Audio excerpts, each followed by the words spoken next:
Today we talk about how can you disable Vibrate on your Truecaller app. We go to figure out the solution on how you can do that on your app. So you just follow these ways, then it's going to work with you. All you have to do, you just go above your virtual profile, click on it. Then it's going to take you to this list. It's going to show for you like this. Then all you have to do now, you just go here above this sign, click on it.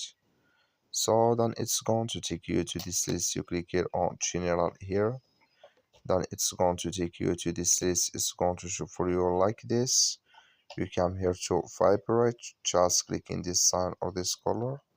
Like you see color, it's gone. That's mean Vibrate. It's disabled with us now. That's all you have to do. That's also I wish you I get it. Just follow these ways, then it's going to work with you. Thank you for watching. Don't forget to support us by liking and subscribe.